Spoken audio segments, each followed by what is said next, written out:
এক মহিলা প্রশ্ন করছে ডক্টর জাকির নায়েককে, আচ্ছা আপনি তো বললেন হিন্দু মুসলমান খ্রিস্টান বৌদ্ধ সব ভাই ভাই, তো সব যদি আমরা ভাই ভাই হই, আমি তো হিন্দু, ওই মহিলা বলছে আমি তো হিন্দু, তা আপনার মক্কা মদিনে আমরা যাইতে পারি না কেন? এটা কঠিন প্রশ্ন। আমি চিন্তা করলাম কি জবাব দেয়, আমার কাছেও জবাব আছে, কিন্তু উনি কি বলেন সেটা শোনা দরকার। উনি জবাব দিলেন, বোন আপনার বাড়ি কই? কই তো ইন্ডিয়ায়। জন্মস্থান কোথায়? এখানে। আমার জন্মস্থানও এখানে। আচ্ছা বোন আপনি কি জানেন যে ইন্ডিয়ায় এমন এমন জায়গা আছে যেখানে এখানে জন্মগ্রহণ করার পরেও সে জায়গায় আপনি আর আমি যাইতে পারি না, এরকম জায়গার নাম জানেন? কোন এরকম জায়গা থাকবে কেন? আমি ইন্ডিয়ায় জন্মগ্রহণ করছি, সব জায়গায় যাইতে পারি।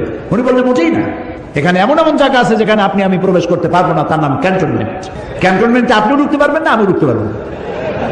ক্যান্টনমেন্টে ঢুকবে যারা নিরাপত্তার দায়িত্বে, দেশ রক্ষার দায়িত্বে যারা আছে, যে কোনো মুহূর্তে ডাক দিয়ে পড়ে জান দেওয়ার জন্য, রক্ত দেওয়ার জন্য, জীবন দেওয়ার জন্য ঝাঁপায় পড়বে, সেসব সেনাবাহিনীর জন্যই ক্যান্টনমেন্ট তৈরি করা হয়।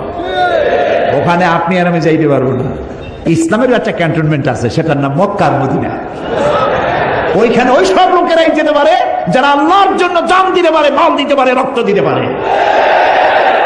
প্রিয় বোন, আপনিও যেতে পারবেন। আপনার পাসপোর্টে একটা ভিসা লাগান, ভিসার নাম লা ইলাহা ইল্লাল্লাহু মুহাম্মাদুর রাসূলুল্লাহ। কালকে আপনি মক্কা মদিনা চলে যান।